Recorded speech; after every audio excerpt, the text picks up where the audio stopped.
Welcome everyone. Just today I released my fifth album that is now available called An Urbanist Christmas. And we're going to have a little listening party. And I'm going to play it right now. So join me as we listen to the album and feel free to ask me any questions that you would like.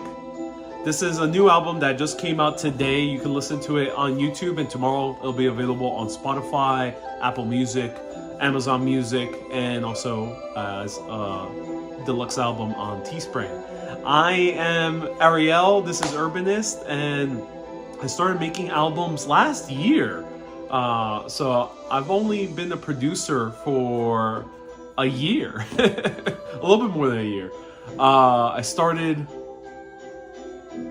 in 2021, early 2021.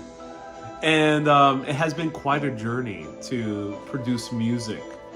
I have worked with a variety of different artists around the world. Mostly I hire them on Fiverr.com in order to create an album that is unique and epic and that I can use as the background for my videos. So feel free to ask me anything that you would like. Right now, the song that's playing is called Ballad of the Blizzard. You're gonna hear in the background, but if you want to hear it full on, you can go to the YouTube video.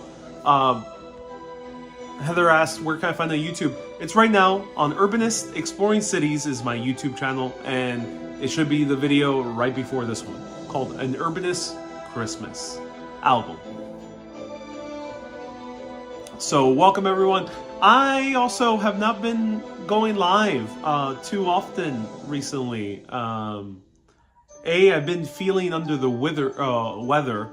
Right now this song is Eve of Greatness. I've been feeling under the weather, which has prevented me from going live. And then beyond that, I was putting all my energy to making this album and also posting a lot of YouTube shorts and Facebook Reels and Instagram Reels and TikToks because there's a huge wave of awesome people watching all these videos. But beyond that,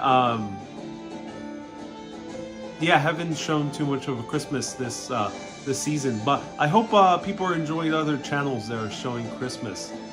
I didn't feel too incentivized to go out either today on live video, but hopefully I'll be inspired to do more live videos at some point in the near future, especially in the new city. Hello Janet, nice to see you here. Justin says, hope you feel better. Your videos are great. Oh, thank you so much. I appreciate that. Hello, Mater. Welcome. So I'm playing the album right now. Let me,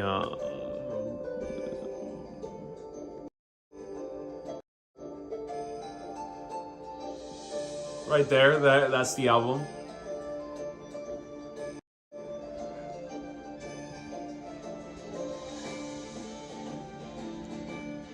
Dylan says, oh my god, my questions got skipped. Dylan, I'm live, so I can't answer every question that fast, but stick around and eventually I'll get to you. City Trail, nice to see you here. First time here. Hey, man, nice to see you here. Hello, Crystal. Welcome to the live video. So feel free to ask me anything about music producing or about Urbanist in general. Happy to answer. I was thinking this could be a soundtrack to another Home Alone sequel. Yeah, one of my inspirations was Home Alone. It was a bit tough to go to different artists and say, hey, can you do something similar to John Williams' Home Alone? I got a few of them, including a few that I worked with prior that were like, no, I can't. that style is way too complicated. So it didn't work out. I didn't quite get too Home Alone-y. I wanted to go full-on John Williams style, but maybe in the future I will. But I think I still got the essence of that fun and joy from Home Alone. Justin says, what is an urbanist? An urbanist is, the meaning of the urbanist in English and in English-speaking countries is someone who has acquired a deep understanding of how cities work, not necessarily by studying them, but or working as an urban planner, but by walking and exploring and getting to know them in a first-hand way. So that's why an urbanist is different from an urban planner. And the way I ended up getting this title was I was inspired by the story of Jane Jacobs, who was a woman who moved here. I think she was from Canada, moved here to New York City. I think it was the either late 50s, early 60s. And she deeply fell in love with the city. She was not an urban planner, not an architect, not an engineer. She had no experience with the academically how cities run or their infrastructure. But she was a journalist, and she walked and walked and walked through these city streets out of a sheer fascination of New York.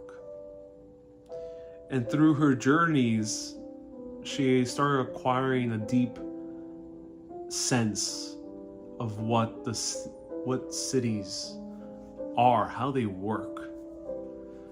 And it led her to write many articles about it, and eventually write one of the more well-known books for urban planners called The Life and Death of Great American Cities. In essence, she studied how cities have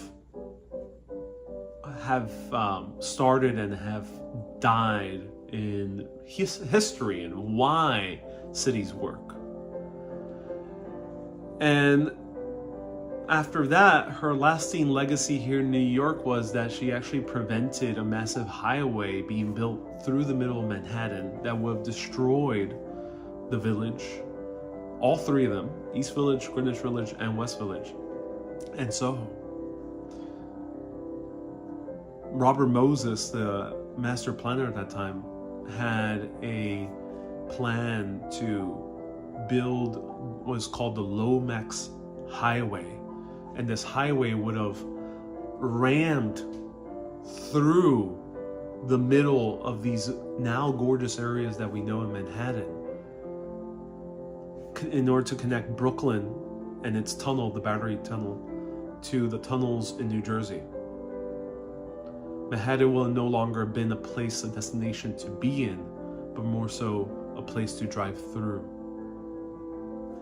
And she rallied the neighborhoods in those areas, the people, anyone who was interested in preserving New York, not just because of landmark buildings, not just because of public transportation, but to preserve the very essence of why New York works as a city. Highways are not compatible with cities. On the outskirts they are, but not through them. Once you build a highway through a city, you destroy it. This is very evident all throughout the US, and evident through a few places in Europe. And evident also, I think, in Asia as well. But luckily we had her, and she prevented Robert Moses from building that highway. And today we can still walk through the beautiful city streets of Soho, admire the largest collection of cast iron architecture in the world, go shopping, eating, nightclubbing, and also we can enjoy the beautiful restaurants, cafes, bars, and city life that we see all throughout the Village. Washington Square Park was supposed to be an off-ramp for the highway, so the park was going to be destroyed completely. But today we get to enjoy Washington Square Park because of Jane Jacobs and everyone that helped her. It was then, I'm not sure exactly when this happened, but I'm assuming even more so after she passed. She ended up moving to, I think, Toronto, and then passed. I think she lived a pretty long life, but she was honored with the title of being an urbanist. She's known as one of the most famous urbanists in modern history because she ended up not only getting to know a city, but ended up saving a city. And that inspired me to name my show Urbanist. I don't claim to be an urbanist, but I wouldn't lie and say that I would love to, at some point in my life, or after my life, to have been known as an urbanist. Not just because of the show, not because I make videos, but because I've gained a deep understanding of the city and spread that knowledge with the world.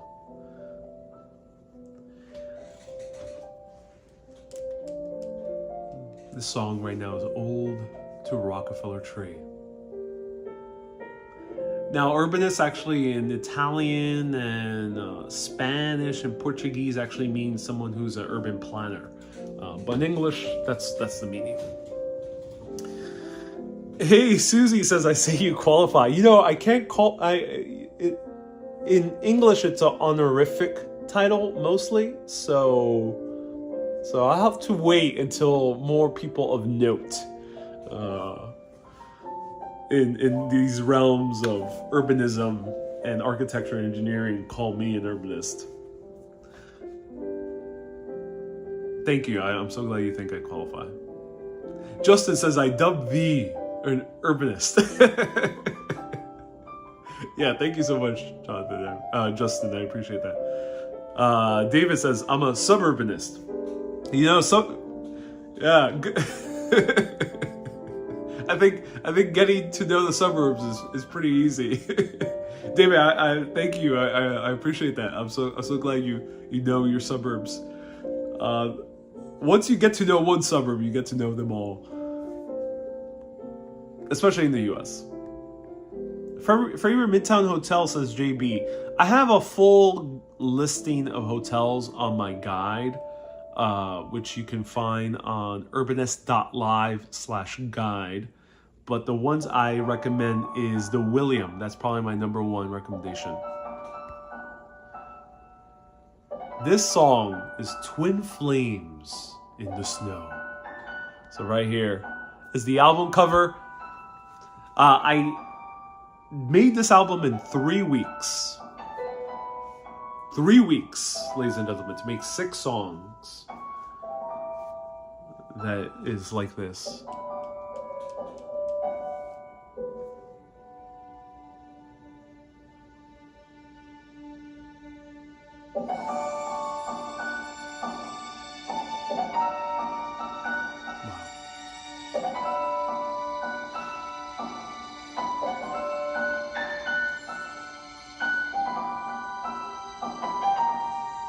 Danette says, I love the piano. Me too.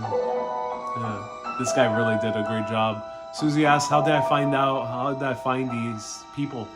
Fiverr.com. I hired everyone through Fiverr. No, I did not compose any of the music. I creatively directed, produced. The term music producer has changed throughout the years, so people assume that music producers compose. That's only really in the realm of hip-hop and pop nowadays, but generally producers don't compose. The producers of the Beatles did not compose. They put in the money, they led creatively, but they did not compose. And they did not play any instruments. So I'm a producer in a very classical sense. How did I find them? On Fiverr, I selected who I wanted to hire. I tried reaching out to a few of the guys I worked with for Afterworld. It did not quite work out, but maybe I'll work with them in the near future. So I had to find all new people. And I was lucky enough to find some really talented artists from around the world. This guy is Patrick Statesman, and wow, he did a heck of a job with this song, Twin Flames in the Snow. I'm just blown away by it. So yeah, they all offer samples, and I listen to those samples. What I do is Luckily, no songs were in the bin, but it has happened before where I might get a song and might not be worthy enough to add to the album. But yeah, I send them a list of sample of inspiration. For this piano number, I added something that was for him so I listed examples of songs that I would love it to listen like, and then these piano numbers, the 3 in the album, like this one, I send more of an emotional explanation because piano is a very emotional instrument. So I can tell you what I wrote. I gotta find it here on my laptop. Let me know if you want to know what I wrote to these guys, especially to this guy, Twin Flames in the Snow. Heather says, I don't understand it. You produced it, but it's not your music. I don't know why people are so confused by this. I have no idea. Heather, I appreciate that. I know it's an honest question, but Heather says, you didn't play it, but it's your album? How does that work? Heather, in essence, this is the final song. Spirit of all things, ladies and gentlemen.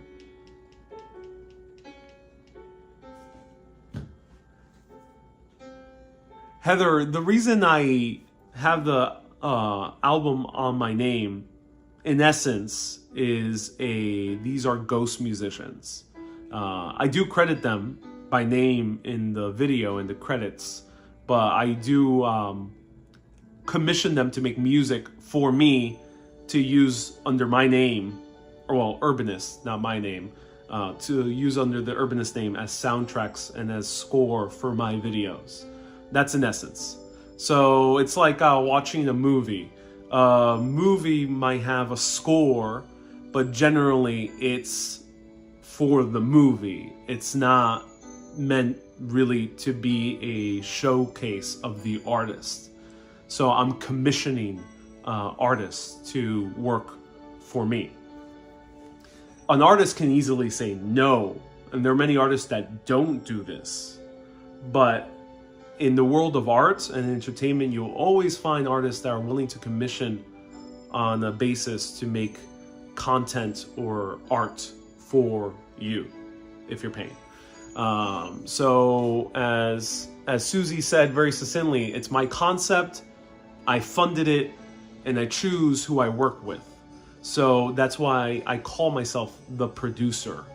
And yes, I did pay to have my name on it, or the Urbanist name on it. So that's why it's my album. Mary says it's like a ghostwriter. Exactly, it's like a ghostwriter. Do you have to give them copyright? No, I bought it with copyright. I have full ownership of the music. Yeah. So basically, that's the case. But it's weird because it's a weird subject because sometimes when you speak with people, they say, also you just paid for it. I'm sure you can believe that if you want to, and some people do just pay for it. For me, I personally feel like I have input in my own artistry and my own creative direction in the album. These are different musicians. It wasn't just one guy who made everything. So I had to, in essence, cobble and tinker together multiple songs to make one cohesive album. So it's up to you to believe what you want to believe. For me, I believe that I am a producer that did not just pay money, that I did it with artistry. Like the producer of the Beatles. What was his name? George Martin, right? Not that I say I'm producing Beatles quality music, but every band has a producer. Every movie has a music supervisor or a director. All right, let's see what I wrote to the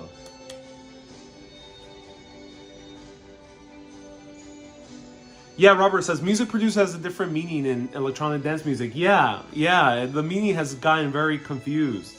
That's why people get confused when I say I'm a producer. But I'd say prior to the 1990s, you'll be hard pressed to find any producers that compose the music. I think George Martin might have had hand in how it was composed, but I don't think he ever composed any of the songs. All right, so let's find this.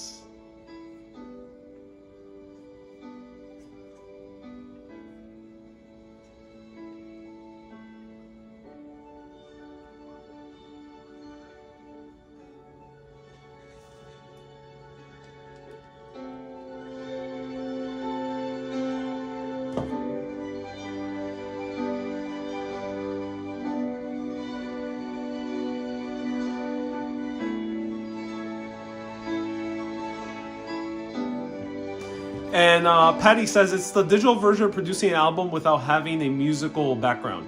Yeah, you know, this is so beautiful. Let's listen to this. Wow.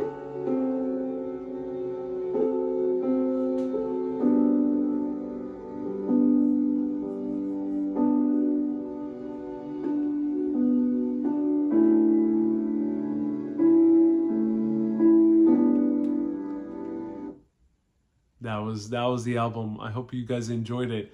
But let's play Twin Flames in the Snow once again.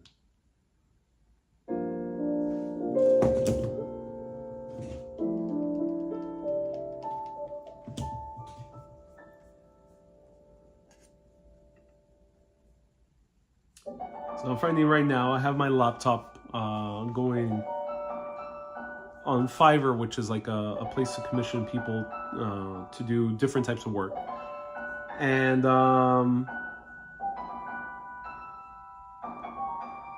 okay, so this is what I said.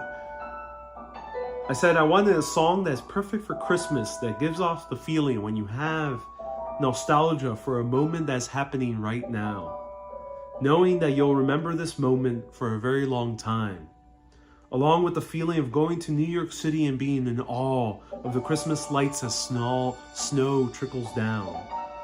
Overall, I want to take the listener on a journey of emotions, and at the end, leave them in a happy, joyous place, knowing that everything will be okay. That was the direction I gave to the musician for this song, Twin Flames in the Snow. And the two reference songs were Merry Christmas, Mr. Lawrence by Ryuichi Sakamoto and Ryopi's I Love You.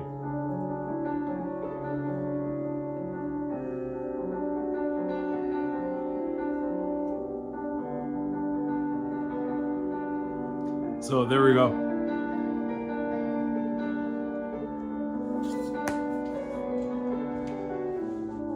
Yeah, you know, often a lot of people, when it comes to art, are afraid to, okay, let me phrase this differently. A lot of people, how did I come up with the titles? Oh yeah, all the titles are I made up myself. How did I come up with the titles? That was a bit hard. I had to really kind of, I knew it was a Christmassy themed, so I tried to stick as winter/Christmas themed as possible. But B, I tried to really find out what the essence of the song is and how it felt for me. So for this song just kind of roused the sense of holding someone's hand as the snow trickles down in the beautiful twilight of the Christmas season. I don't know, I just saw that image of kind of holding someone's hand as a whirlwind of snow hails down as you're looking at the Christmas lights in New York. And then you're kind of frolicking about with you and a significant other. So hence the song to me felt like they were twin flames in the snow. And I love the juxtaposition of that term, twin flames in the snow, like Christmas lights that shine in the darkness of winter here in New York and anywhere else in the world where we celebrate Christmas. Yeah. The other ones, the spirit of all things, comes from the song to me just riled up the sense of, I mean, the title is almost self-explanatory, I think, in that context. To me, it's just the spirit of all things. Not the spirit of Christmas, not the spirit of Hanukkah, not the spirit of any particular religion, or not the spirit of any particular place or time, but the spirit of everything is this next song. Yeah. But I'm going to play it again from the beginning. So, yeah, let me know if you have any other questions for... Okay, we're playing from the beginning again. The album is 21 minutes and 44 seconds long. I think a lot of artists are afraid to step out of their lane.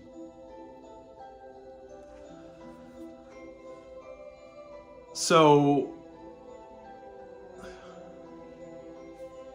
I've received this comment before. This happens with basically anyone in any field in life, but definitely in the arts, including entertainment. People say, stay on your lane. You're good at something, do that. Don't do anything else. Don't bother experimenting because you're going to fail. You're going to make a fool of yourself. Stay in your lane. To that, and to anyone who says that, I say, fuck that. And I mean it. Because if you always stay on your lane, what you're great at is going to suffer.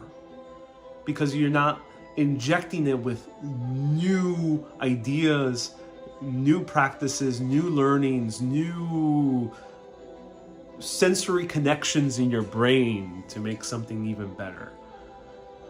Just like Leonardo da Vinci, he did not stick to just painting. The man went into science. He went to anatomy. The reason the Mona Lisa is one of the greatest paintings ever made in the history of mankind is because he studied anatomy. The painting is not about anatomy. The painting is not about science. It's not about getting the perfect anatomical structure. But he did. The painting is so lifelike, and yet he put his artistry with that kind of etherealness to it. That's the sweet spot that he ended up getting. George Lucas, if he would have stayed in his lane as a filmmaker, we would have not had Star Wars. The man left his lane. He went into making some weird sci-fi movie with crazy special effects that did not work at that time, that were not existing at that time, and he went all in with trying to figure out special effects, visual effects. So don't stay in your lane. Do not. And I feel the same thing when it comes to I make videos on camera and behind the camera, but that's not the only thing that I do. It's not the only thing I will be doing, and that's why I unabashedly will commission a host of musicians to make a soundtrack that I will use for my for my videos, because I want to enhance my videos with my own music that I commissioned, music that I creatively directed, that will invigorate my videos with fresh energy. And also it'll be uniquely mine, so I don't need to use music by other artists or some type of copyright-free music. I get to fully direct how the videos end up coming about. Because in essence, it's my voice, it's me on camera, it's me moving the camera, it's me editing, and also I want to be able to have ownership over the music I put into these videos. Because I think music is so key to any type of video, shorts, documentaries, vlogs, and live. Music is key. When you add music, you really make something special, I think. Music is the key to life. And we all need music. Good music. And you know what made me think to myself, oh, producing is not only good for my videos or for having some nice songs to listen to, or some people might say, oh, so you can show off and say that you made music. It's not only for that. When I realized that it also makes an impact on the musicians was when the guy who made the song for Afterworld, this one, let's play. We're gonna interrupt this listening party for a song from Afterworld. So I commissioned this song in the Afterworld album, which is my third album that was synthwave meets orchestral music. And as I mentioned, when I commission an artist, I not only give them what I would like the song to listen to, I don't only give them references to other music, but I also tell them what I want the song to feel like. And then in this case with Afterworld, I also told them to use certain notes and motifs from the other songs that I made in Afterworld. So I hired this guy. His name, he has a very difficult name to pronounce. Arkady Akizanhonov. Arkady Akizanhonov. I hope he's doing okay. I think he's from the Ukraine. But this guy's very talented. And I told him that I wanted a song that, to him, I had to find the perfect person for this. He made this song called Mysteries Abound first for me, which is this one.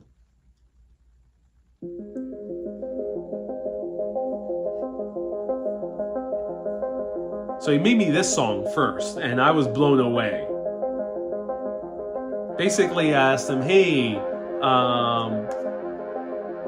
I need something that's Stranger Things like, kind of mysterious, a little bit X-Files.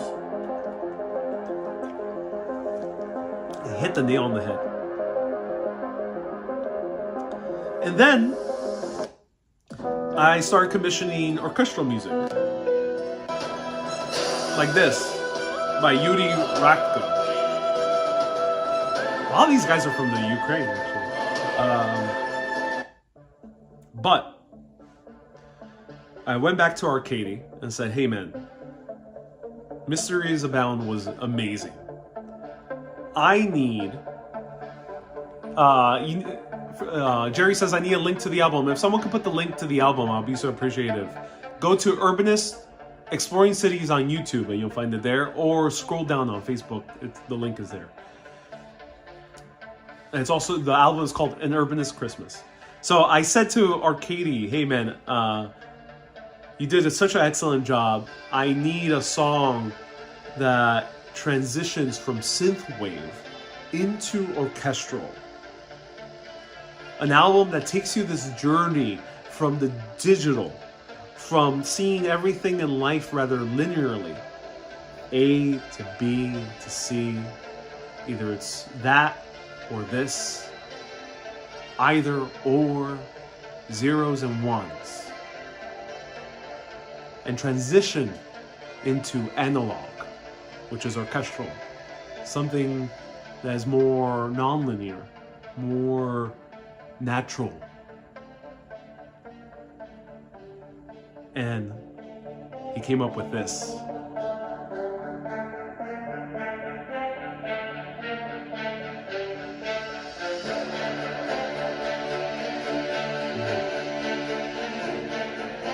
Wow.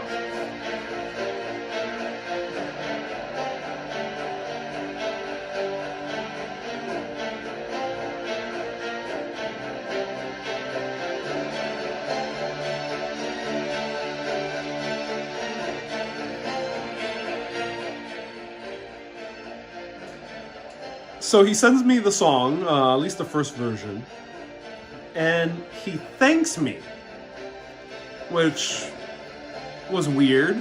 Why is he thanking me? I don't think he came necessarily from an area of the world that he really needed the money, not like desperately. I don't think that was the case. So I found it weird. Why are you thanking me? And he told me that he actually ended up getting his girlfriend to work with him on this song. And he said that while he was making this song, he found that, in essence, he found that he deeply loved his girlfriend. He found a kind of a new sense of adoration and of love for this woman in his life. And that he was crying the entire time while composing this and playing the piano. This man told me this on Fiverr.com. And he was thanking me because he said that this is exactly the song that he needed to write at this time, at that time. And that it helped him and his girlfriend connect even more and establish a deeper bond with each other. And at that moment, I knew that producing doesn't only have the power to make some cool songs for videos, but has the power to help or to change or to transform or to inspire the musicians who make these songs. So yes, I am commissioning artists who are from countries where they might not have as much access as we do here in the US. They're definitely charging much more competitive than an American musician. And in essence, I'm paying them what would be quite a steal even 20, 30 years from now, from ago. This would not really be doable to self-produce an album so quickly. But these people are putting themselves out there, and it works out for them in various ways that are not just about the money or the situation they're in. So that was very powerful to hear that. And he wasn't the only one. There was a few other guys who reached out to me saying that, wow, man, after I made this song for you, it just filled me with inspiration. That happened with the guy who made an Urbanist soundtrack, the Urbanist main theme song, the Urbanist main theme song. The guy who made that, Joaquin, he told me that he was so inspired to make music after that, his own music after that. So that was really cool to hear. Teresa says, do you pay them? Yeah, everyone's paid. Everyone's paid.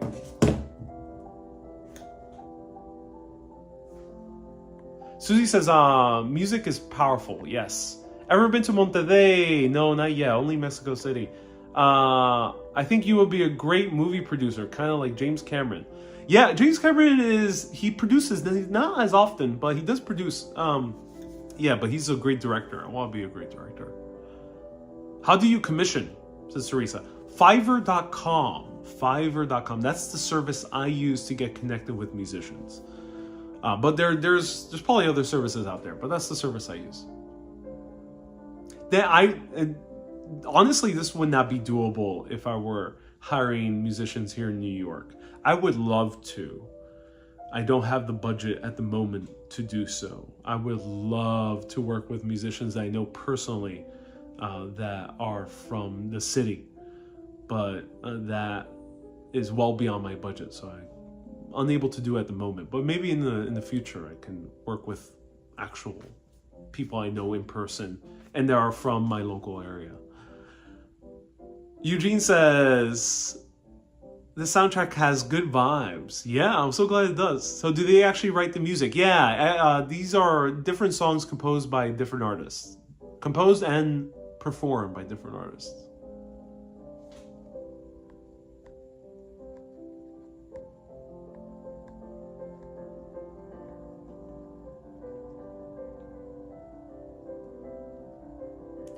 George says, are someone telling you why is the house so blue? George, you have great memory. You have really great memory. Afterworld is a journey. I'm so glad you think so. Eres un estuche de monerías. Bravo. Oh, yo sé que significa eso, Olivia. Espero que significa algo bien. Music with some Christmas vibes. Yeah. We're not meant to be one-dimensional. We are not. Keenan asked a great question. Why did you pick the sound, piano, classical? Why not jazz, blues, big band? So I was very tempted to do jazz. It's very expensive. I don't have the budget for jazz. I may in the very near future.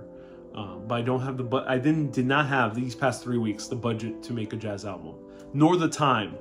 Jazz takes a bit more time, and it's a lot more different musicians.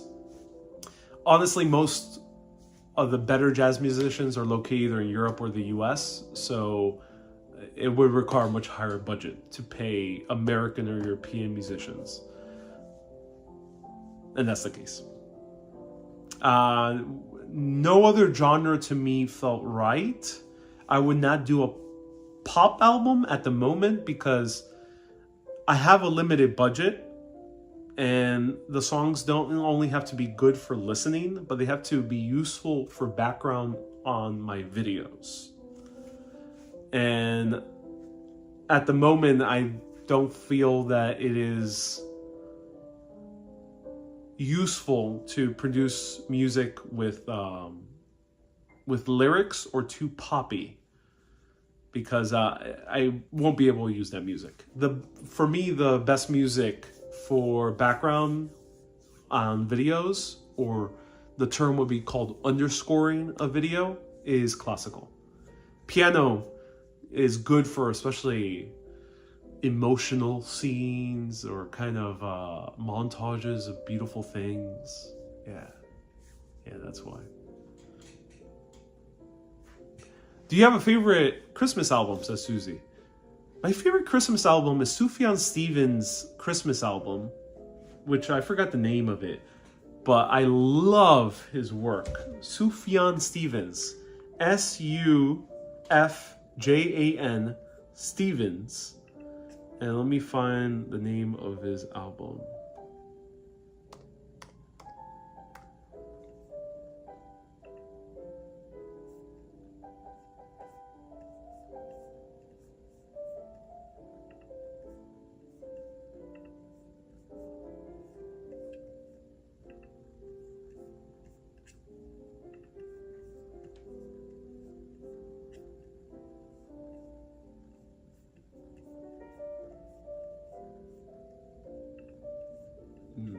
Okay.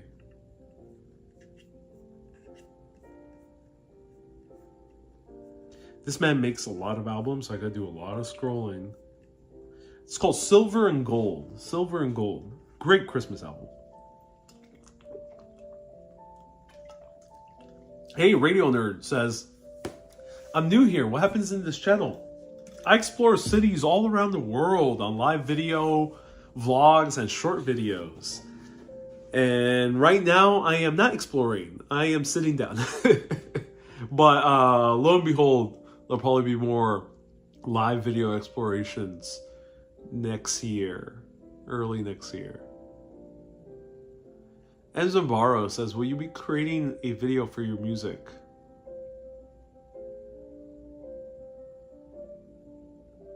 I find it very tough to make videos for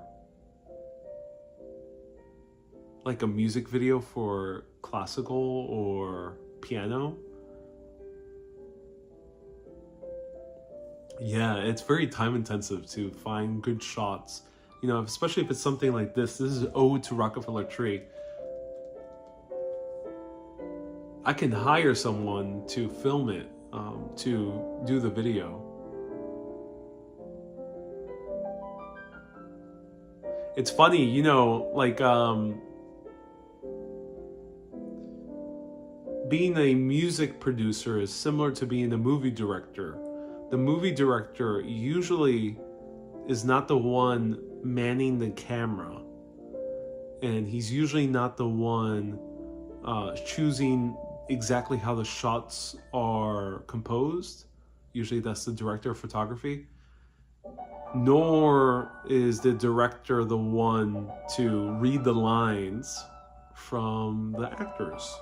Nor usually, not all the time, sometimes, the director's not even the one writing it. But would you say that Titanic or is not James Cameron's work? Would you say that Titanic is more the work of Leonardo DiCaprio?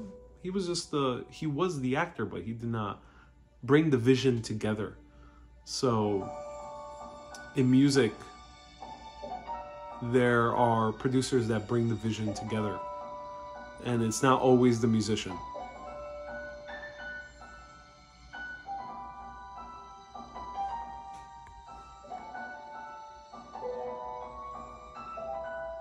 So yeah, for a song like this, I envision like people kissing right underneath the Christmas tree, skating around,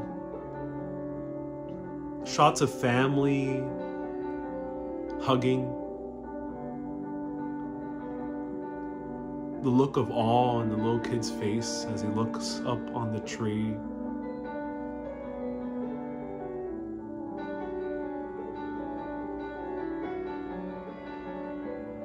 Shots of snow falling down and accumulating on different things, like the railing along the skating rink of the Rockefeller Center, or on the marquee of the Radio City Music Hall, or on the pine trees in Central Park.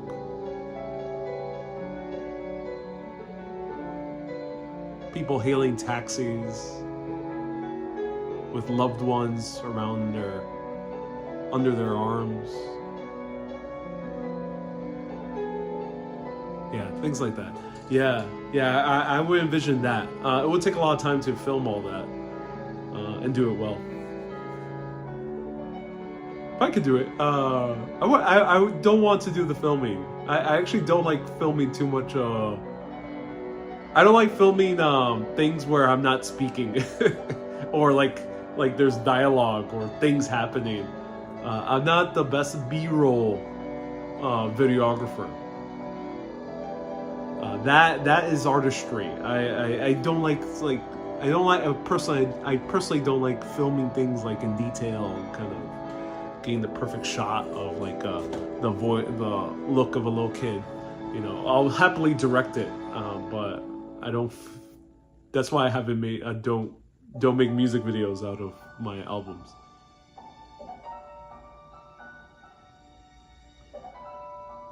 Radio Nerd says, that will probably be the best video I'll have seen in a while when it comes out. Yeah, I gotta find a very good videographer. It's doable. That's tricky. Mary says, A man asking his girlfriend to marry him while snowing. Yeah, exactly. Stuff like that. M. Zambrano says, I love your vision. I gotta find a very good videographer.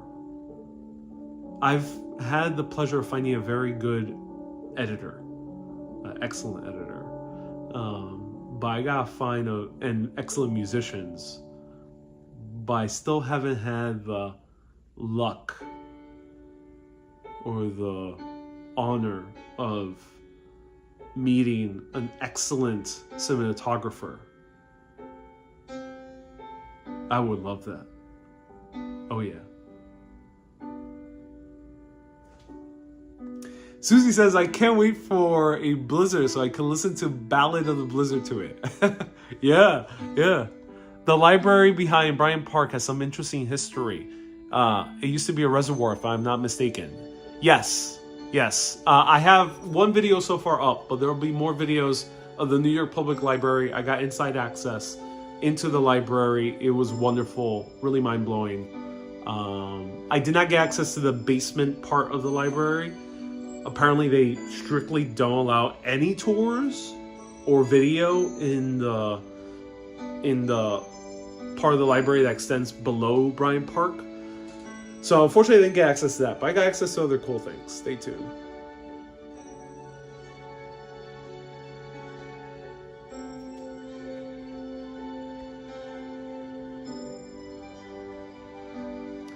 Violetta says, saw again yesterday. Hey, Violetta, thank you so much for tuning in.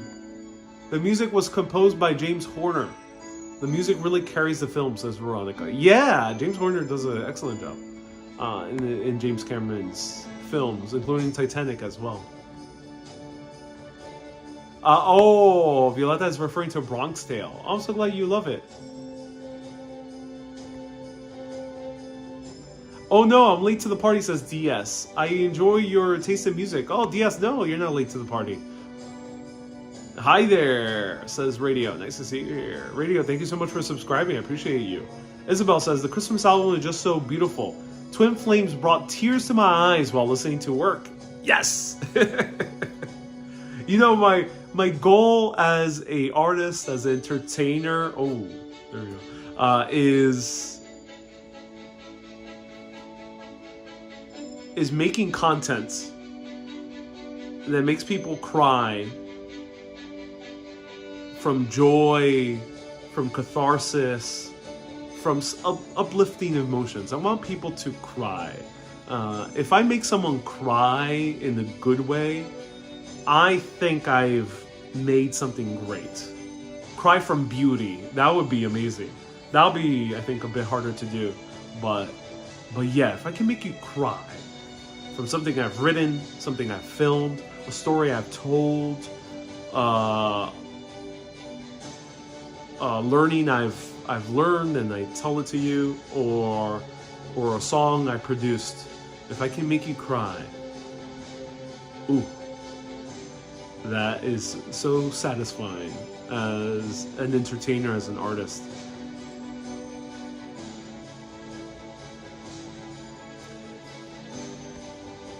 Jews Like Funk says, I just know you as a Stay Curious guy. Fellow New Yorker here. What do you think is the best New York neighborhood to live in?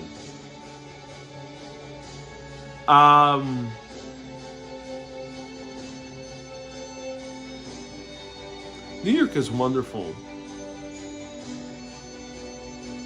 It's too damn expensive.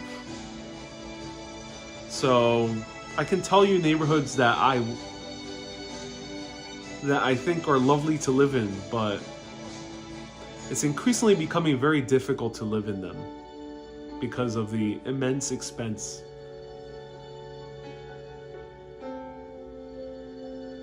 Which is a bit sad. So, the neighborhoods that are awesome to live in but are hard because they're just so damn expensive is like Tribeca, Upper West Side, Upper East Side, Yorkville, I think are great neighborhoods. Nolita, I really love, and Greenwich Village. West Village as well. A little bit more reasonable to live in. Neighborhoods that are a little bit more reasonable to live in is like Jackson Heights, Sunnyside, Long Island City, kind of.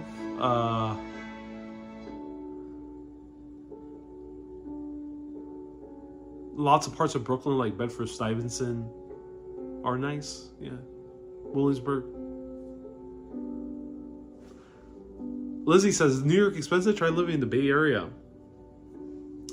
Yeah, I mean, Bay Area suffers from the same issues of expense as New York. All right, I'm gonna play the album one more time. I hope you guys enjoyed this Q&A or this chat. Let me know, how are you doing? How are you celebrating the holidays? There is no live videos tomorrow or Friday. Tomorrow, there's going to be an insane ice storm. I hope it doesn't get too bad. But the day tomorrow is going to start off about 50 degrees Fahrenheit with rain. And by 4 or 5 p.m., the temperatures are going to dip to about 23 degrees Fahrenheit with wind. That is rather terrifying. I hope it doesn't get that bad. But if that is the case, that could be a very dangerous ice storm. I haven't seen anything quite like it in a while. So, yeah, I will be avoiding walking around the ice storm.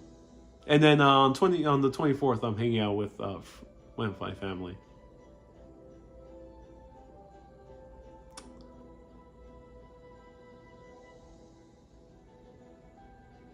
Susie says it will be way too cold even for me. Yeah, it will be. Wind chills below 0. Yeah. Woo. The thing is, it's raining in the morning. So if it weren't raining, it wouldn't be too scary. But it's raining, so that means that rain could freeze suddenly. And when rain freezes very quickly, especially in asphalt in the urban environment, you have what is called black ice. And black ice, you can't see it. You don't notice it until it's too late. And you slip as you're passing through and thinking the street may look a little bit shiny, but no, that's the dreaded black ice. Hey Jim, nice to see you here. Luke says, love your content. Keep up the great work. Thank you so much, Luke.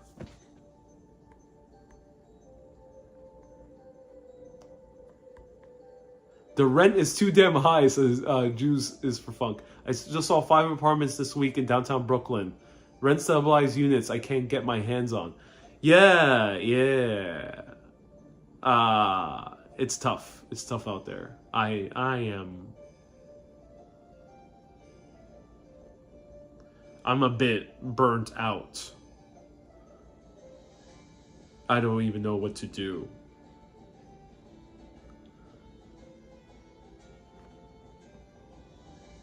Yeah, I don't have a permanent apartment, and I'm trying to find one, and oof.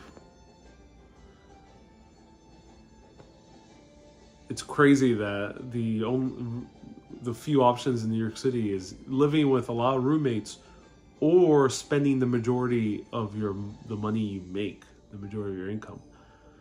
It kind of sucks because it makes it very hard to invest, in your business, in my case, invest in my videos, producing music, traveling around, showing different places. It makes it tough to do both.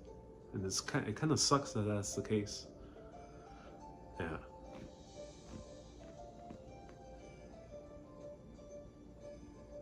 Susie says, have you entered a city housing lottery? Yeah, not in a while. I gotta look into it again.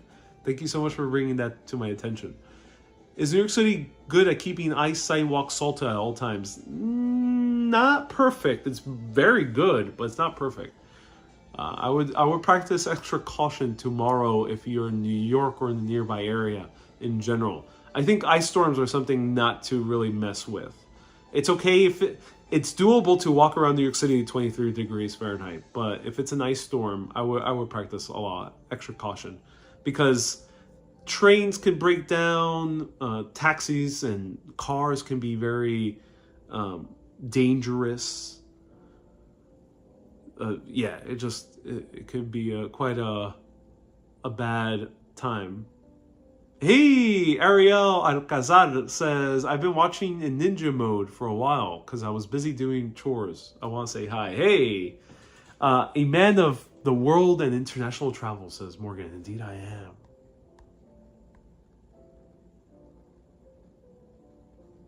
am. NK says, Jersey City is a great alternative.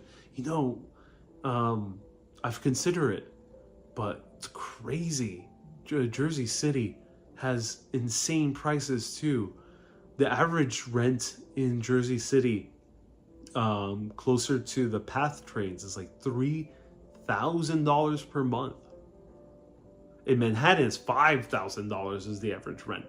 Yeesh. Like, that means in order to live okay, you have to be making upwards of $10,000 a month. Brooklyn Vibe says, I like the beard. You do. I'm not sure why I'm getting so many compliments on the beard. Thank you so much. I appreciate that. But I'm very curious. I've received many compliments on my beard. And I've grown a beard before. In my early urbanist career, I had a pretty big beard as well. But I did not get nowhere near as many compliments as I do now. So something's different. Is it the gray streak? Is it that the longer a beard is accompanied with a little bit longer hair? I don't know. Maybe it's the glasses. I don't know. Radio Nerd says, Black Ice coming to a theater near you. Rated PG-13. In a world, one man walks through New York City after an ice storm and encounters black ice. And Mary says, move to Amarillo, Texas. Mostly pays $750. There's so much. Thank you. I appreciate the recommendation. There's so much opportunity here, though, in New York. So that's what makes it living in a city good, especially if you're in my industry, which is YouTube, Instagram, making videos, film, entertainment. There's a high opportunity that you have here. So it's hard for a vlogger to live in the middle of Pennsylvania or the middle of Texas and make a good living. Although you can, but for especially my style of making videos, it's just way better being in big cities. Radio Nerd says, yes, I love to see that movie, Black Ice. Morgan says, you've aged into it. ¿Cuál es tu personaje barbudo preferido? ¿Qué tú significa por barbudo? Yo tengo que aprender más español porque no sé tanto. Hay algunas palabras que no sé. ¿Qué significa una personalidad barbudo? Dígame, Manny. Manny's asking a question about something about personalities. Which one I prefer? I'm not entirely sure what he means in Spanish. I'm not sure what the word barbudo means in Spanish. Why are you so awesome and knowledgeable? Says Christian. Thank you.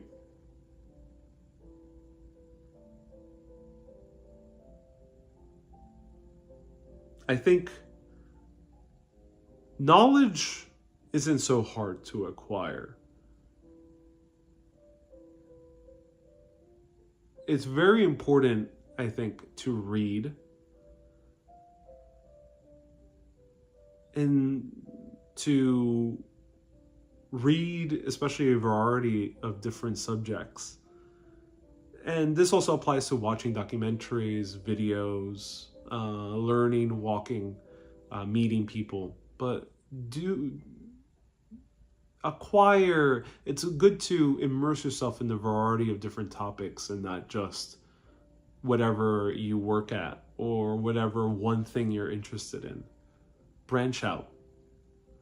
Lizzie says barbudo means bearded. Oh, gracias. La mejor personalidad barbudo, en mi opinión, es Gandalf.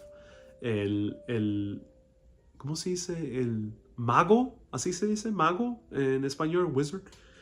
El mago de Lord of the Rings. So my favorite bearded character is Gandalf from Lord of the Rings. So it's important to diversify. Don't stick to one topic. It's great to really hone in on something you're good at. So focus pays off.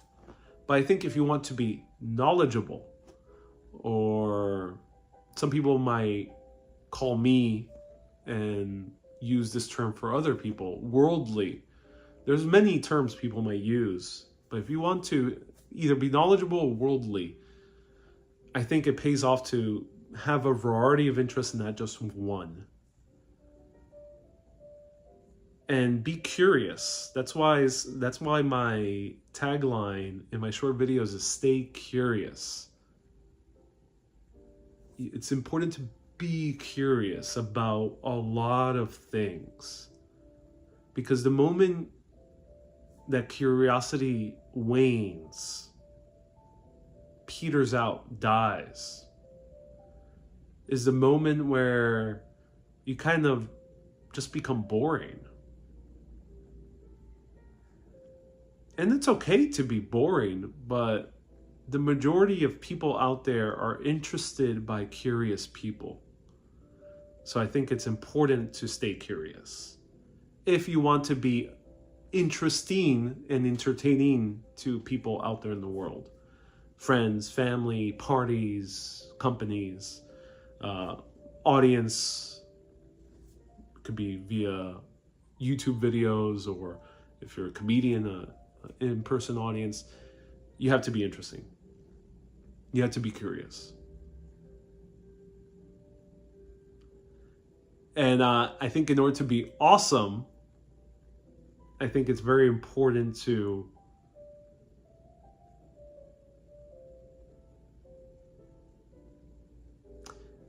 be kind. Kindness is vastly underrated in this world. And in some places and in some cultures, people might think that kindness is a weakness. Don't mistake kindness with naivety. They're two different things. You can be kind, but you can also be naive. But you can be kind and be smart. Kindness goes a long way in transforming your life. And Dr. Teshi says it costs nothing to be kind. It does not cost anything to be kind. But kindness can transform your life and how people view you as a human being. Because kindness is felt in every interaction, in every meeting, in every chance encounter. And even if you're being kind to yourself when no one else is around, it goes a long way. People will feel that from you. It'll come off in every single micro expression, tiny little gesture, tiny action. It will come out in how you speak and in your words. Be kind. And you'll see that the world will open up before your eyes.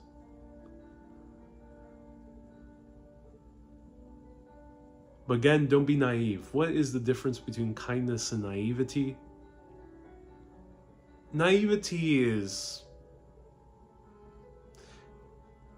kindness is a two-way street. So if someone is being unkind to you,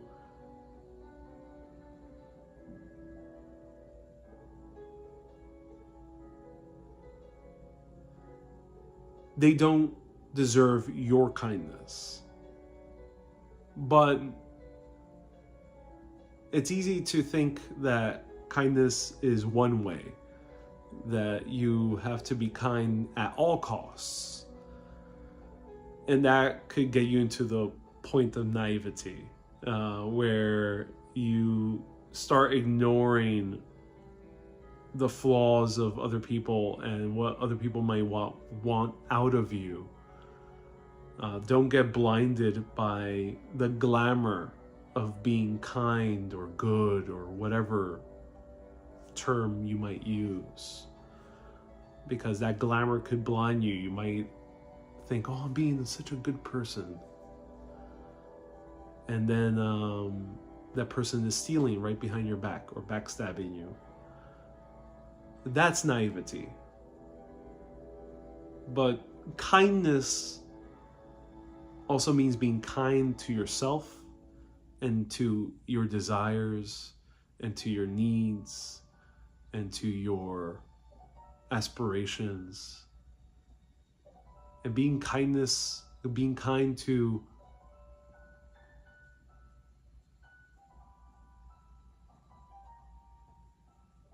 who you are as a person. And if you're kind to yourself first and foremost, then you can truly be kind to others. Yeah. I think the way we can, more practically, the way we can be kind is if you're doing work, like making a video, at least in my case, and I know now there's more and more people making videos out there, is focus on making videos for the benefit of others. Don't just focus on what you'll get out of it. And this applies to anything in life. A painting, a movie, a music, gardening, engineering. It can literally apply to anything. But focus on giving the best to someone else, to others. And not just yourself, but also yourself. Because if you're only focusing on you, and in order to get something from someone, money, attention, recognition, power, whatever you might want, if you're just aiming to get something from someone, that ultimately will bite you in the ass, in essence. Because A, you won't grow as fast, ironically, and B, it will only get you so far, in essence. It will only get you so far. It might be hard. You might be in a position in life where you think, oh, that's rather stupid, what I'm saying. Yeah, you might be in the position, it's okay. We've all been there in our lives.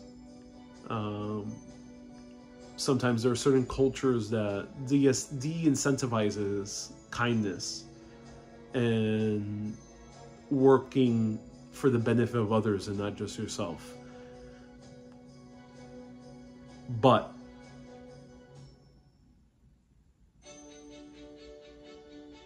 it's easy to only look out for yourself. It's really hard and really difficult to look out for others.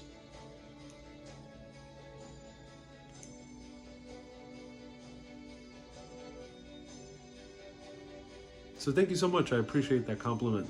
That I'm awesome and interesting. Thank you. Radio Nerd said that was an amazing speech from kindness, who's someone who's truly kind.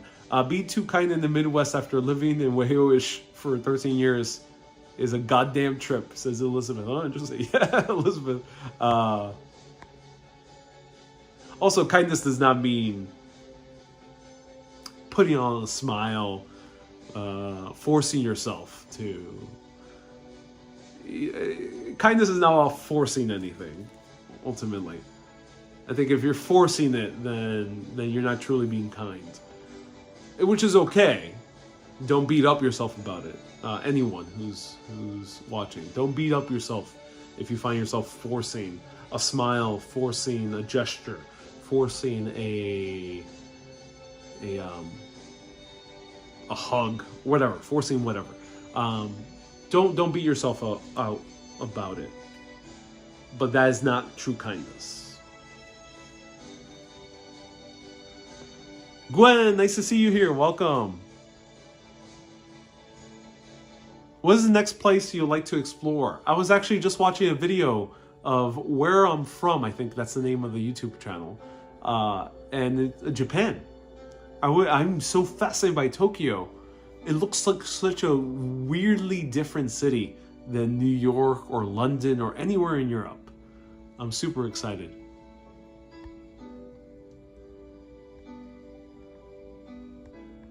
Wes says, I'm a recluse, but I still try to impress myself. Yeah, of course. Always try to impress yourself first and foremost, even before you impress anyone else. Impress yourself first. Tim says, I enjoy your channel. Oh, thank you so much. Wendy, nice to see you here. Welcome. Where's your dream vacation? Well, my dream place to make videos right now, it'll be hard. I heard that there's issues with the music in the background crescendoing louder and quieter really made the speech sound like a movie, says Radio Nerd. It did, yeah. Hey, Gwen says, hey, thank you. I'm listening to you talk about kindness, thinking about self-compassion versus being a doormat. Yeah, Gwen. Okay, so there's a few comments here. What was the one I got? That was great. I hope you guys enjoyed that song. Let's see, what else can we play?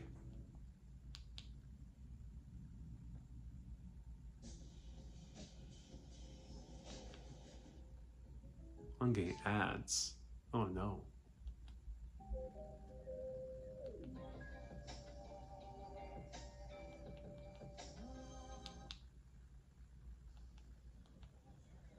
I'm gonna play Afterworld. Okay, I'm gonna play the Afterworld album. That was enough of the Christmas album. Hey everyone, nice to see you here. Welcome. So the place that's a little bit hard to maybe film would be Machu Picchu in Peru, but I would love to go. Another dream place I would love to film is Tokyo. I'm a bit intimidated, and it's crazy expensive over there. So I'm a bit intimidated to go to Tokyo, but I really want to go. So wish me luck.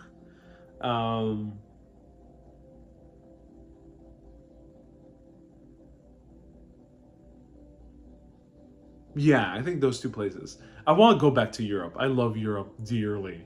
I just want to spend more time in Europe overall. And I want to go to Germany as well. So beyond that, dream vacation where I won't make videos, or at least too many, where it's just really to chill out and relax. To me, honestly, the best place I would relax in is in London or in Paris.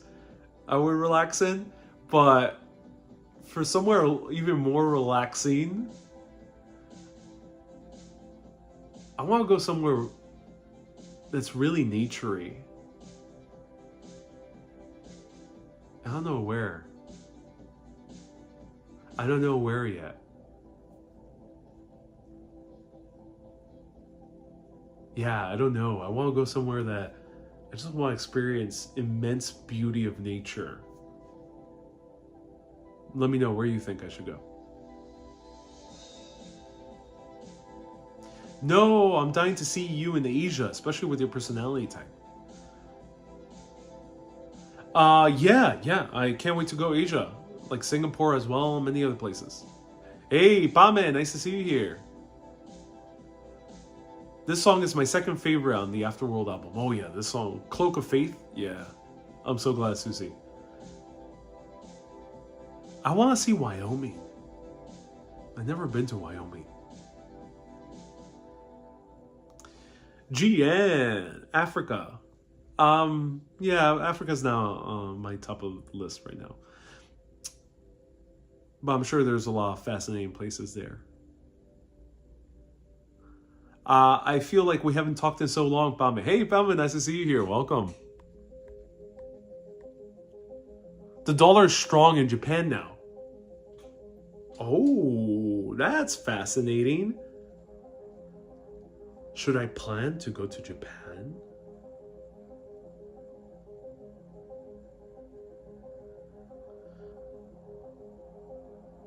Robert says, I drove through Wyoming once. It was very beautiful. Ooh, that's good to hear.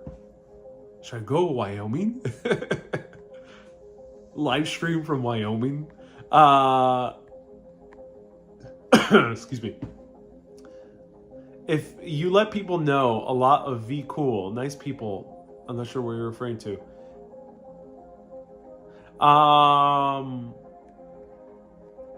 Someone said I'm kind. Someone said I'm kind, not nice. And I thought, what's the difference? What do you think of that? Yeah. Nice is more kind of the facade. I think the best analogy is kindness is how the actual infrastructure of the house, the electricity, the water, the plumbing, and nice is how the house looks, and its exterior, its facade.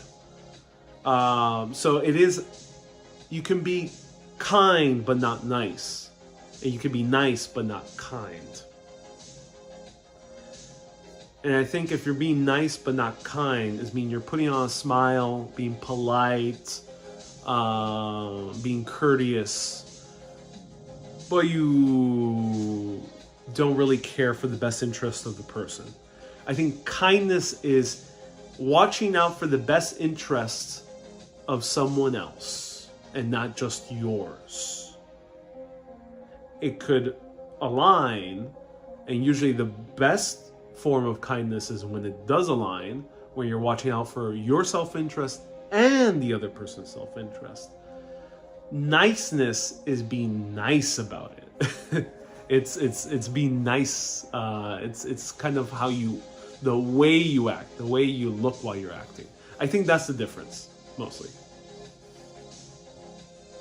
How many countries have you been to? Not too many. Not too many. US, Canada, UK, Ireland, France, Italy, Romania, Finland, Denmark, Sweden. That's 10 already. Belgium, Netherlands, Greece, Turkey, Czechoslovakia. That's 15. Where else did I go? Did I go anywhere else?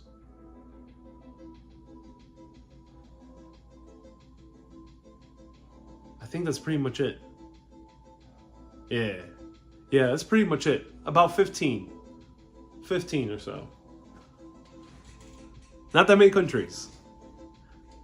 I still consider myself very well traveled because I may not go to a lot of different countries. I haven't even been to Asia or Africa or South America, Mexico. So 16 countries. I haven't been to those areas of the world, and but I think you could still call yourself well traveled if you've been out of your own home for a significant amount of time.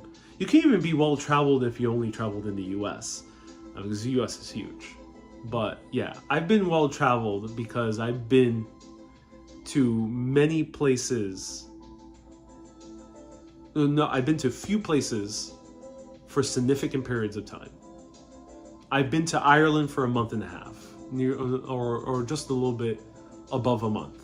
I've been to Ireland for a month. I've been to the UK for months. I've been to France for nearly 2 months.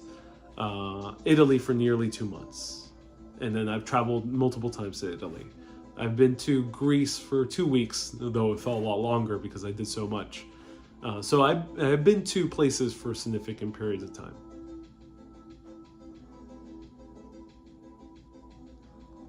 Wendy says, come to Paris again. Yeah, I would love to go to Paris again.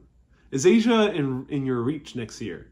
It is. It is. It is. I've had the good graces of getting very good Facebook Reels bonuses. So that's one thing that is providing me with a good budget for potentially Japan specifically. Lizzie says Buenos Aires. I would love to go to Buenos Aires. I haven't been to South America, period. I would love to go to Buenos Aires at some point.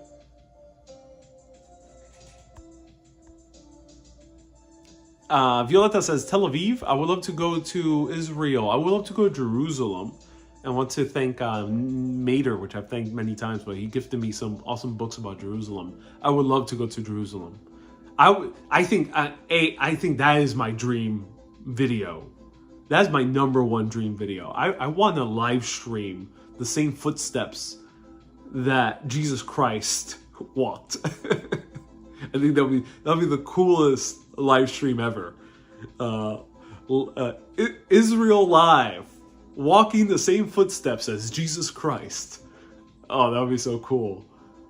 Just like, because of course the Passion is very famous, especially in Catholic Christianity, probably other Christianity as well. To walk everywhere where the Passion went to, and I think it is doable to walk it. I'm not sure if it's easy to live stream, if it'll be appropriate. Not sure. Maybe if I work with some crew, maybe if I work with Israel, that could be a little bit more doable, but that'll be so epic. Just like literally a live stream about walking the same footsteps as the Passion, which is where Jesus Christ was martyred. I think would be so epic.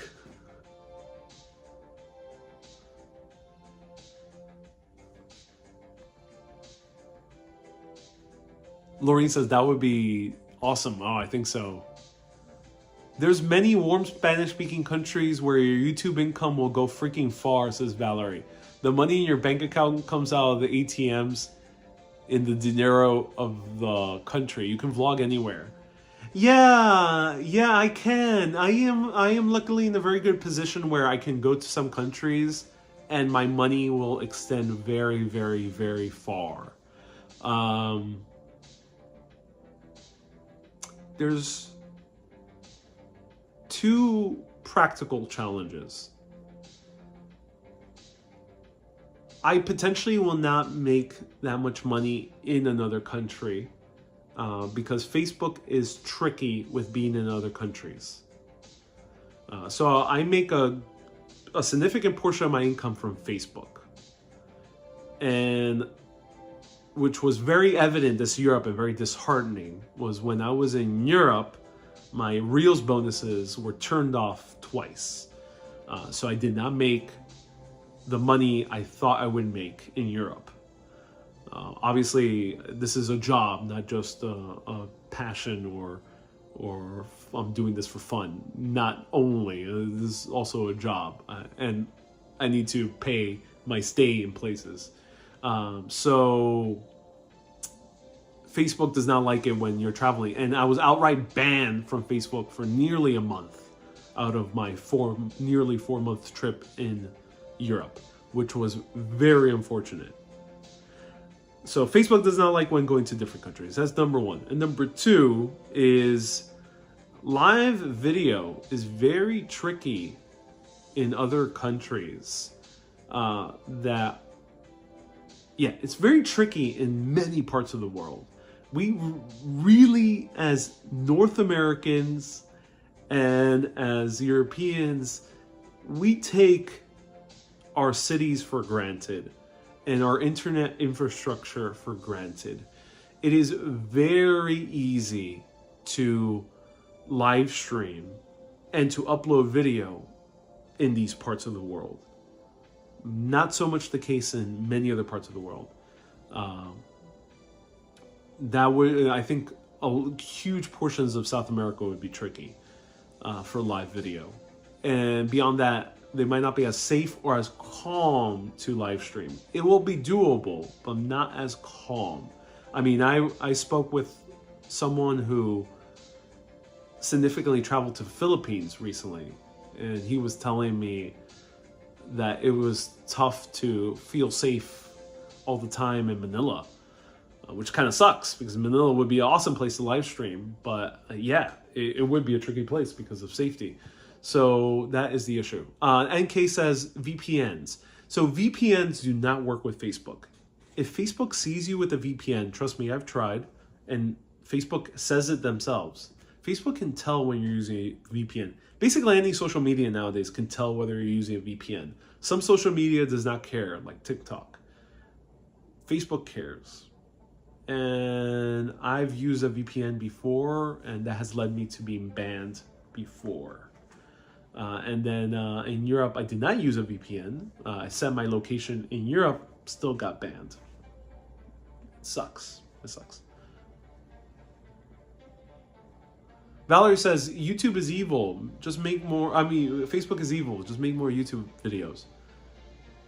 I already make a lot. I make a lot of videos. You know,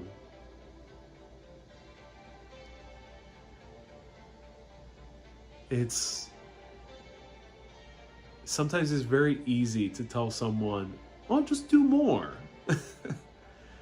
I don't think people realize how many videos I make. I like a lot. Right now, I've been editing about 3 to 4 shorts per day. They might look easy, like simple 1-minute videos, but they do take time to edit. One short can take sometimes up to 3 hours to edit, as little as 10 minutes, up to 3 hours. Depends on the short. And then filming as well. And then beyond that, especially when I travel, I'm doing live video as well. So in Europe, I was doing live video 4 times a week.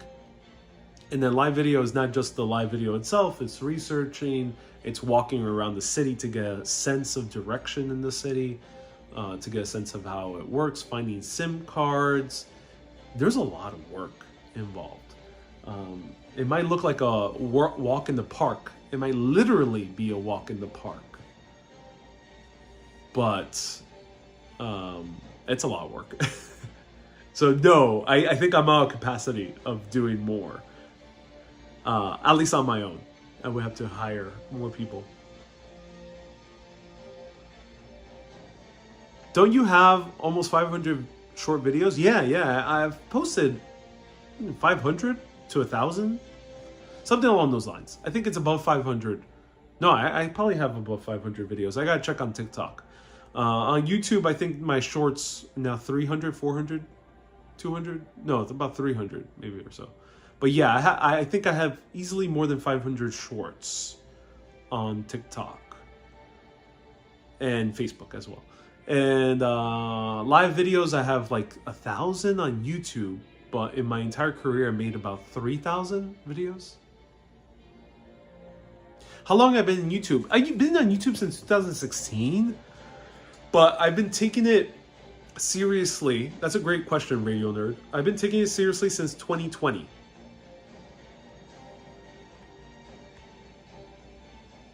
Manila is safe if you know where to go. That's good to hear. That's the tricky thing with the know where to go. Is Manila a city where if you make a wrong turn, even if in a nice neighborhood, you can end up in a very tricky neighborhood? Because in New York, it's not that easy to run into a tricky area. So there'll be a learning curve doing live video in a new city that might not be as safe as New York is. Which of your shorts have gone viral lately, says Susie. The building that's leaning. Thanks to Dutch Moss for bringing the initial details of that building last year. I did some more research into it, found out why it's leaning, and then the entire legal drama that's happening because of its leaning. That got 1 million views. No, right now it's like 1.5 million views on TikTok. And then it's getting tens of thousands on YouTube, and I think it's passing 100,000 on Instagram. The other video that did really well was the story of Liza Jumel in the Morris Jumel mansion with Megan Lynch. And that video, I think, passed 2.4 million, 2.5 million on TikTok. It has like 100K plus on Instagram as well. Facebook is doing very well as well. That ended up getting a lot of views, that amazing story. And then, yeah, there's been a lot of short videos that have gone viral. It's easy to see where the rough places are, but even those neighborhoods, you'll find more warm to vloggers. Okay, cool. That's good to know, Ron. Okay, that's good to hear. That's good to hear. Yeah. The places that are most tricky is when you can't always easily tell where you're safe or not. So that's good to hear about Manila.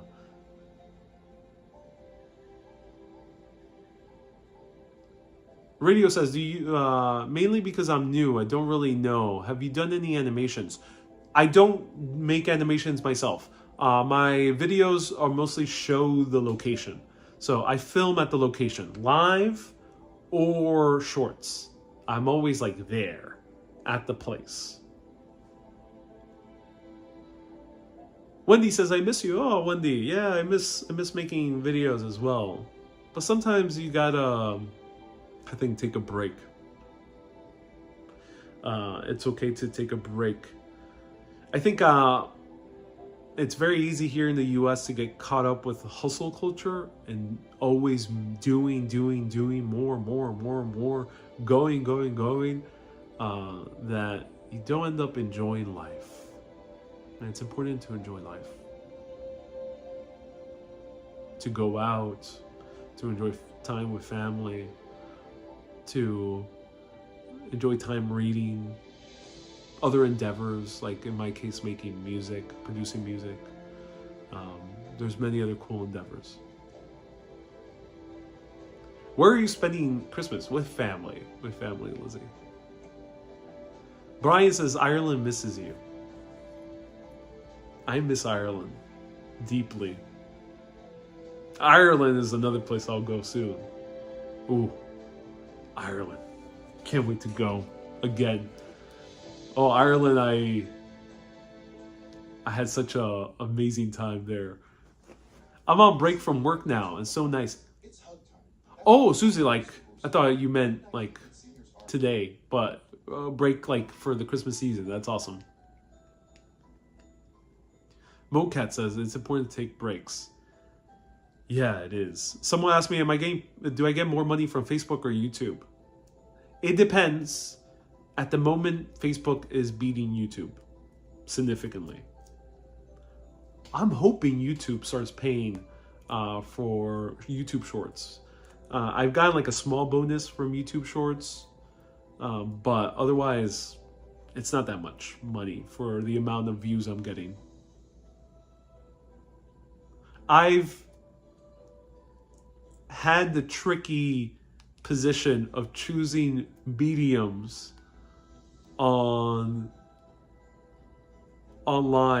that don't make that much money compared to other styles. So I chose first live video, and live video is awesome. I deeply love live video. That's why I make it, but it doesn't make nowhere near as much money as vlogs. And then I end up going to shorts, And shorts, I love making shorts, reels, TikToks. They're all the same thing. Short videos. But they still don't make as much money as vlogs. Why do I make vlogs?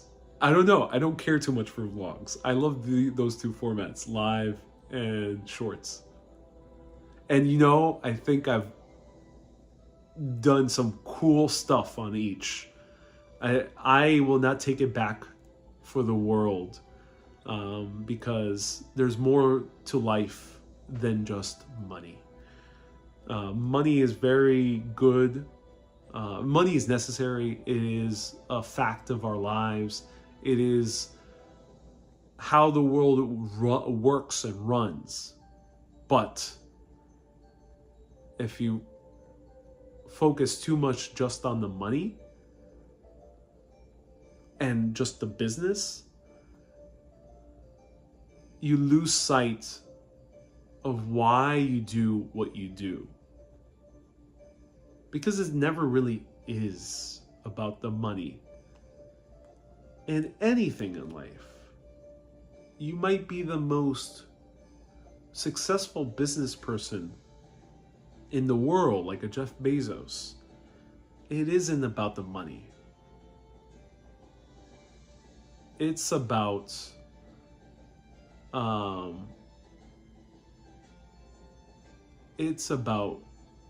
enjoying life. And work is a part of life. And I have the benefit, and many other people, luckily, in the US, Europe, many other parts of the world, not everywhere around, but in portions of the world, we have the benefit of doing and working what we love to do, what we enjoy, or we find enjoyment in what we do. One of those two things, or both. So that is an immense privilege. Do you celebrate Christmas Eve or Christmas? Both. Lizzie says, in Argentina, we celebrate the 24th at midnight and then open up the presents. Oh, I see. So in Puerto Rican culture, we celebrate Noche Buena, which is Christmas Eve. That's where you have dinner. It's the 25th where you just really open up presents. But here, I grew up in New York. My family has been in New York my entire life. So we kind of adopted both American and Puerto Rican cultures. So in essence, what we do is we usually have the dinner on the 24th. Like that's the big Christmas dinner, which we call Noche Buena, which means the good night. It's on the 25th where we open presents, but as many American families do, it's also the day we go to the movies. So that's what we tend to do as a family. There's not that many things open on the 25th. So food also is not really that open on the 25th, Christmas Day. And then there's not really that many shows or Broadway or theater open on the 25th on a few things, but not too many. So what most Americans do, and let me know for the Americans tuning in, I think, and let me know from other parts of the world, but I think the movies is a pretty big deal for a lot of families. Yeah. And I think if you're from certain parts of the U.S., you probably also have Chinese food for Christmas. That is what's called the Jewish Christmas. Apparently a lot of Jewish families order Chinese takeout, go to Chinese restaurants on the 25th. We do have Noche Buena. Wendy says, movies, strange. Yeah, so it's not normal in the UK, but I assume it is, I think, fairly normal here in the US.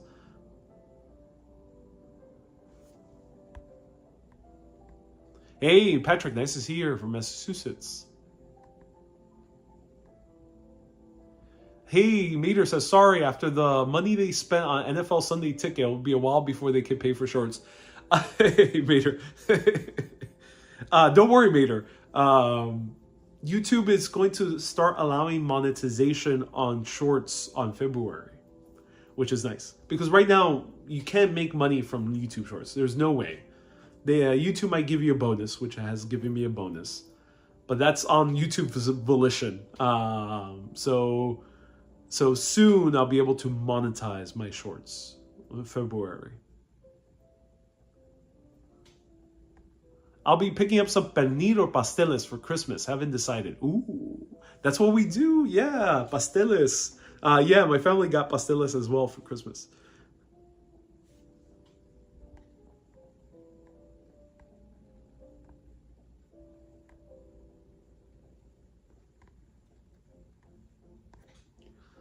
Wow, this has been an amazing conversation. I hope everyone enjoyed it. Thank you so much for tuning in. If you have any last remaining questions, feel free to ask. I will. I'll be back at some point. Probably next Friday. I gotta check when's next Friday. What day is it next Friday? Not sure if I'll be. Wow, next Friday is already. No, next Saturday is New Year's Day. New Year's Eve. Oh, so I may be live again on Friday, New Year's, the 30th. Stay tuned. And then maybe the 31st, yeah. Good chance.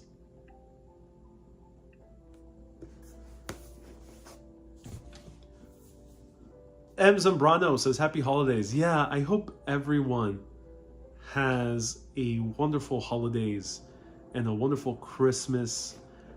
Tomorrow's 23rd. It's shopping day for a lot of people. Do you love your new handcrafted soap, says Elizabeth? I love it. That soap is still there. I'm still using it. Oh my God, it's one of the best soaps I've had.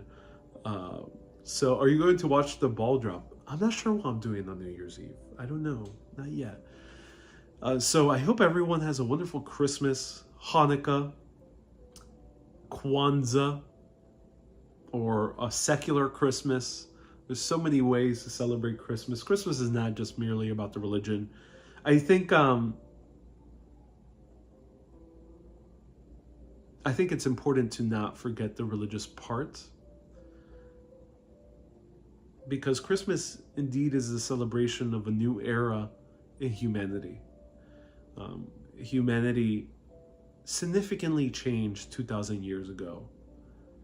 And I believe that the figure that we know as Jesus Christ had a big part in it. But of course, he's not the only one. There were many moving factors in history at that time, 2,000 years ago, that really changed the world for good, that transformed the world and led us on a positive trajectory. And I think it's important to not forget about that element in Christmas, to recognize that there are things in our world where we cannot explain. There are parts of our history where we don't have records, where we don't have evidence, firsthand sources. And I think it goes a long way to have a little faith in Christmas. Faith in a much more broader context, not just the religious context. Faith in humanity. Faith in knowing that everything will be okay. I think that is the true essence of Christmas. It's a reminder, especially here in the Northern Hemisphere, in the darkness of winter. The further up you go, the darker it is. Crops die. Vegetation goes into hibernation. And it's tough. We don't see that toughness anymore because we're living, for most of us, in an industrialized society. So we take for granted how the machinations of our world run. That we have access to meat and vegetables and fruits and food of all sorts and kinds and bread. But it wasn't always like that in humanity, especially 2,000 years ago. It wasn't like that. And it's easy to lose hope during this time of year if you don't have access to the modern marvels of industrialization. And even then, it's easy to lose hope as the days are very short, as the weather is a bit cold and sometimes rainy or snowy. And many of us are kind of relegated to be at home. It could be rather a time where you feel like, is this all from life? But it isn't. And I think Christmas is a good reminder that have faith. Things will be okay. Things are okay. You'll be okay. And that life is beautiful. And this beauty can be seen everywhere and anywhere.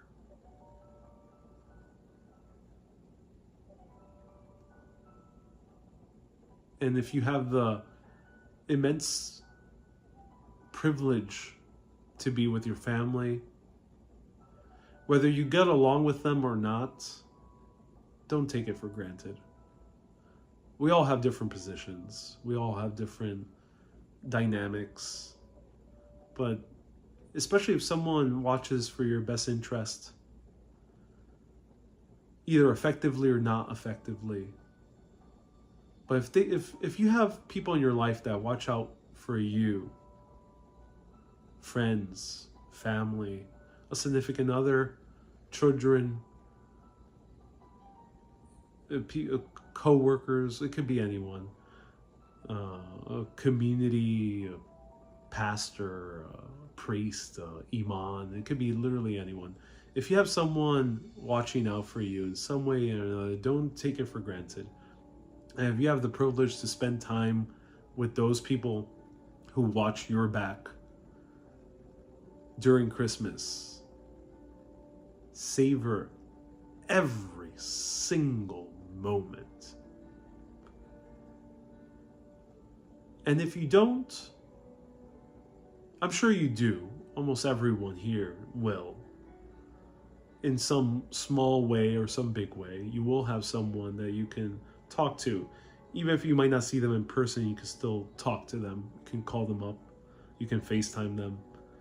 But if you don't, I think that's where a little faith goes into play. Everything will be okay. Enjoy the beauty of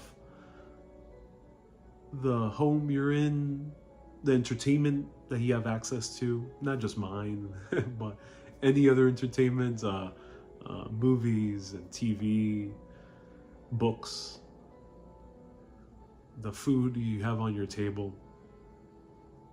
Hold that in deep, deep gratitude. The air you breathe, everything. The pet you might have, hold it in deep, deep gratitude. Savor every single moment. Because that's what matters the most in life, nothing more.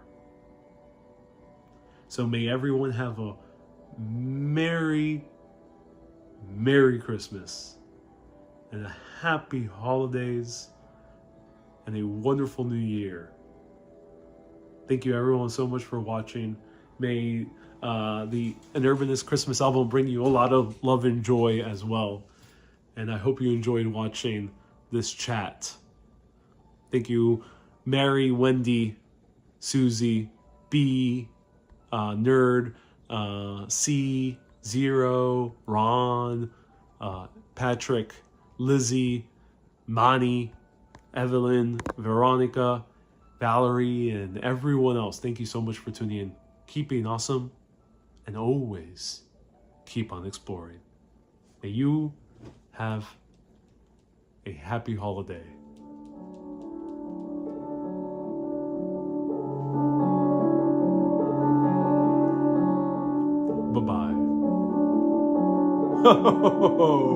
Bye-bye.